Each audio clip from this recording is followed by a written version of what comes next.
구독과 좋아요는 사랑입니다. 여러분 반갑습니다. 말씀 창고의 서현 목사입니다. 오늘도 시청해 주셔서 감사합니다. 여러분의 구독과 좋아요, 알람 설정으로 저희 채널을 응원해 주세요. 항상 함께 해주셔서 감사합니다. 오늘은 에베소서 4장 25절부터 32절 말씀입니다. 오늘 말씀은 바울이 하나님을 믿는 백성으로서 우리가 어떻게 살아야 되는지 구체적인 이야기를 하고 있습니다. 우리의 삶의 변화가 어떻게 일어나야 될까요? 하나님은 우리의 어떤 모습을 좋아하실까요?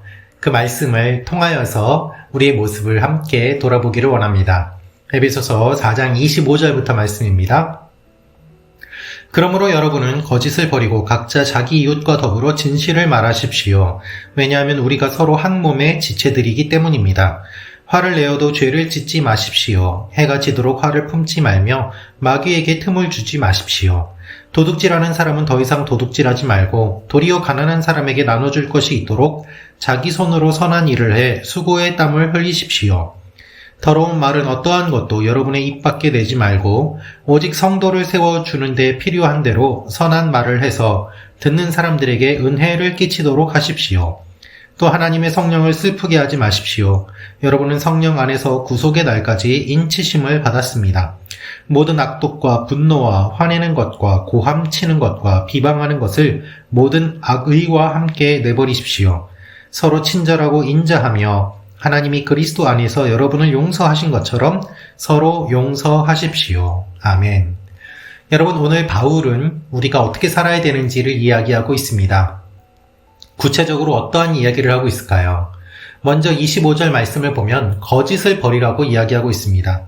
그러므로 여러분은 거짓을 버리고 각자 자기 이웃과 더불어 진실을 말하십시오. 여러분, 거짓을 버리라는 바울의 이야기는 창세기 3장에서 뱀이 우리를 처음에 유혹했던 그 이야기를 떠올립니다. 하나님은 진실하신 분입니다. 하나님은 신실하신 분입니다. 하나님은 거짓이 없습니다. 하나님은 진리입니다. 그러나 뱀은 이것을 왜곡시켰습니다. 그래서 뱀의 이야기를 들은 아담과 하와는 하나님의 말씀을 잘못 이해하였고 하나님의 의도를 잘못 받아들였습니다. 거짓으로 하나님의 진리를 왜곡하였기 때문에 죄가 이 땅에 들어오게 된 것입니다. 그래서 바울은 변화받은 우리, 하나님의 자녀가 된 우리는 거짓을 말하지 말아야 된다고 이야기하고 있습니다. 거짓을 말하면 안 됩니다. 그렇습니다, 여러분. 항상 진실해야 합니다. 그리스도인이 거짓을 말하면 어떻게 되겠습니까? 하나님이 거짓을 말하는 분이 되어버리지 않겠습니까? 하나님을 믿는 사람이 진리를 말하고 진실되게 이야기를 해야지 사람들이 하나님을 진실된 분으로 받아들이지 않겠습니까? 그러나 우리는 너무나도 태연스럽게 거짓말을 많이 합니다. 작은 거짓말부터 큰 거짓말에 이르기까지 거짓을 통하여서 우리 이익을 얻으려고 할 때가 참 많이 있습니다. 자신의 잘못을 회피하기 위해서 거짓을 이야기하고 우리의 이익을 얻기 위해서 거짓을 이야기합니다. 십계명을 통해서도 하나님께서는 거짓말하지 말라고 말씀하셨습니다. 이것은 우리의 본성이 얼마나 거짓으로 가득 차 있는지를 주님께서 아시기 때문입니다. 여러분, 거짓을 말하지 마십시오. 신뢰가 깨어지면 그것을 회복시키기는 매우 어렵습니다. 한 개인 간의 관계뿐만 아니라 사회의 관계도 역시 마찬가지입니다. 이 사회의 신뢰가 깨진다면 그 신뢰를 회복시키기 위해서는 매우 많은 노력이 필요하고 또한 많은 비용을 지불해야 합니다. 여러분, 치안이 무너지게 된다면 사람들은 자신의 안전을 지키기 위해서 호신용품을 구입할 것입니다.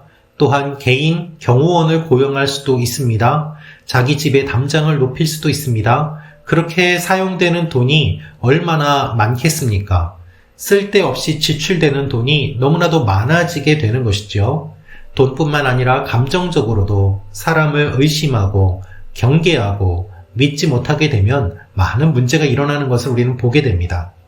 이 사회는 신뢰를 바탕으로 형성되어 있습니다. 그것을 악용하는 사람들이 문제입니다. 하나님께서는 그렇게 하지 말라고 말씀하십니다. 거짓말하지 말라고 말이죠. 여러분, 그리스도인은 거짓말해서는 안 됩니다. 누구나 다 알고 있는 이야기지요. 그러나 바울은 다시 한번 강조합니다. 거짓말하지 말라고 말입니다. 하나님의 이름을 빙자해서 거짓을 말하는 이단들도 있습니다. 거짓말입니다. 속지 마십시오. 진실을 말하십시오 라고 말합니다. 왜냐하면 우리는 한 몸의 지체들이기 때문입니다. 내가 거짓을 말하면 한 몸을 유지하기가 어렵습니다. 공동체를 유지하기가 어렵습니다. 공동체의 신뢰가 깨지면 하나님의 공동체가 무너지면서 사탄이 그 틈을 타고 들어오기가 너무나도 쉽습니다. 또한 화를 내지 말라고 말합니다. 여러분, 우리가 화를 낼 수는 있습니다. 그러나 화를 내어도 너무 오래 내지 말라고 바울은 이야기합니다. 화를 내어도 죄를 짓지 말라고 말을 합니다. 이렇게 하는 것이 마귀에게 틈을 주는 것이다 라고 말을 하는 것입니다. 여러분, 잠시 화를 낼 수는 있습니다. 기분이 안 좋아질 수는 있습니다. 그러나 잘못된 기분이 잘못된 태도가 되어서는 안 됩니다. 베스트셀러 중에 이러한 제목을 가진 책이 있습니다. 기분이 태도가 되지 않도록.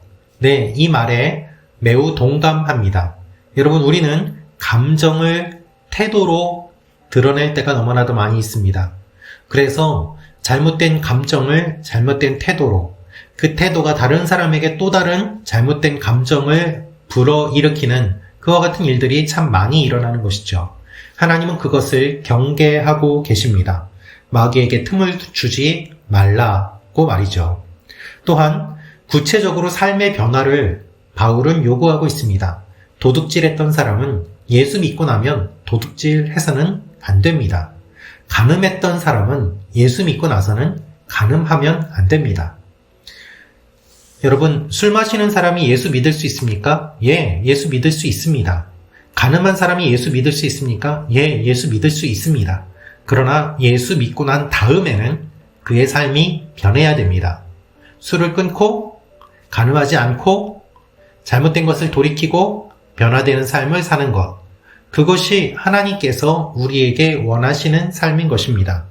그래서 도둑질하는 사람은 더 이상 도둑질하지 말아라. 오히려 더 나아가서 도둑질했던 것으로 이웃들에게 돌려주어라 라고 구체적인 변화를 말씀하고 계십니다. 또한 더러운 말은 입 밖으로도 내지 말라고 이야기합니다. 선한 말을 하고 세우는 말을 하라. 여러분, 우리의 말은 우리의 마음을 반영하지요. 우리의 마음이 어떤 마음인지 말을 통해서 알 수 있습니다. 그래서 하나님께서는 더러운 말을 입 밖에 내지 말라고 하십니다. 더러운 생각을 할 수는 있습니다. 그러나 입 밖으로 내는 순간 그것이 현실이 되고 그 입에 나오는 말이 먼저 내 귀에 들려서 그 말은 상대를 향한 말이 아니라 결국 내가 나에게 하는 말이고 내가 가장 먼저 듣게 되는 말임을 바울은 말하고 있습니다. 그래서 더러운 말을 해서는 안 됩니다. 성령님을 슬프게 해서는 안 됩니다. 여러분, 우리는 예수님이라면 어떻게 하실까 생각하면서 지내는 훈련을 많이 합니다. 하나님께서는 더 나아가서 이 말씀을 하십니다. 성령님을 슬프게 하지 말라고 말입니다. 우리 마음속에 성령님이 계십니다. 성령님이 무엇을 좋아하시는지 생각해 보십시오. 성령님은 어떠한 것을 좋아하실까요? 모든 악한 것들은 다 버리고 선한 것을 좋아하시지 않겠습니까? 그래서 31절에 이렇게 기록되어 있습니다. 모든 악독과 분노와 화내는 것과 고함치는 것과 비방하는 것을 모든 악의와 함께 내버리십시오. 그렇습니다, 여러분. 우리는 악한 마음을 가지고 악한 의도를 가지고 화를 내고 소리치고 분노하고 원망하고 공격합니다. 그렇게 해서 상대방에게 상처를 주는 것이 목표입니다. 그러나 그렇게 해서 마음이 시원해집니까? 그렇지 않습니다. 오히려 더 많은 피해자를 양산하고 더 많이 하나님 앞에서 멀어지는 일들만 일어날 뿐입니다. 그래서 그것을 내려놓으라고 말합니다. 우리가 해야 될 것은 친절입니다. 온유한 말입니다. 그리고 하나님이 용서하신 것처럼 서로 용서하는 것입니다. 여러분, 용서를 못하는 분이 있습니다. 그래서는 안 됩니다. 용서해야 합니다. 용서를 할 때 내가 나 자신을 용서하는 것도 포함합니다. 화를 낼 수는 있습니다. 그러나 해가 지도록 분노해서는 안 됩니다. 제가 좋아하는 표현이 있습니다. 봤던 어떤 미국 드라마에 나오는 대사 중에 하나인데요. 금붕어가 되자라는 대사가 있었습니다. 그 대사의 의미는 축구를 하는데 축구 선수가 잘못을 했을 때 경기 중에 내가 실수한 것을 자꾸 곱씹으면서 그것만 생각한다면 계속 경기는 진행되고 있는데 플레이에 집중하지 못하게 되고 실수가 반복되는 일이 일어나기 때문에 감독이 선수들에게 권면하는 내용이었습니다. 금붕어가 되자. 금붕어는 금방 잊어버린다. 몇 초 만에 잊어버린다. 너희가 경기 중에 실수한 것이 있어도 그것은 지나갔다. 빨리 잊어버리고 경기에 집중해야지 좋은 성과를 낼 수 있지 않겠느냐라는 맥락에서 나온 말이었습니다.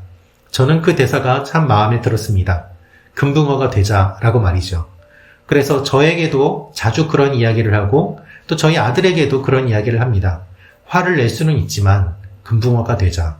금방 잊어버리고 지금 있는 일들을 집중하고 잘못된 감정으로, 화나는 감정으로 잘못된 태도, 화내는 태도까지 가지 않도록 그것을 생각하면서 마음을 다스리자. 그런 의도로 말을 사용하고 있습니다. 여러분은 어떠십니까? 잘못된 것에 화를 낼 수 있습니다. 여러분의 감정이 안 좋아서 분노할 수도 있습니다. 그러나 그것 때문에 더 큰 화를 내고 해가 지도록 분을 참지 못하고 용서하지 못하고 계속해서 원망하고 저주하고 입으로 공격하고 그리고 마음에 상처를 주는 일들이 일어나지는 않는지 한번 돌이켜 보시기를 바랍니다. 우리의 모습을 돌아보면서 하나님께서 말씀하시는 이 일들을 우리 마음에 새길 때 하나님은 우리의 모습을 보시고 기뻐하실 것입니다. 성령님이 좋아하시는 일들을 하시는 여러분이 되시기를 기도합니다. 여러분의 삶의 변화를 통해서 많은 사람들이 하나님을 경험하게 될 것입니다. 변화된 모습으로 하나님께 영광 돌리는 말씀 참고 가족 여러분이 되시기를 축원합니다. 기도하겠습니다. 아버지 하나님, 우리의 변화되지 않는 모습들 변화되기를 원합니다. 거짓을 말하지 않고 진실만을 말하고 특별히 교회 다니는 사람들 다 거짓말하지 않고 한 명이라도 거짓말하지 않고 모두 다 신실하게 진실하게 살아가는 하나님의 사람들이 되게 하여 주옵소서. 변화된 모습들이 일어나게 하시고 하나님께서 기뻐하시는 삶을 사는 하나님의 자녀들이 되게 하여 주옵소서. 예수님의 이름으로 기도합니다. 아멘.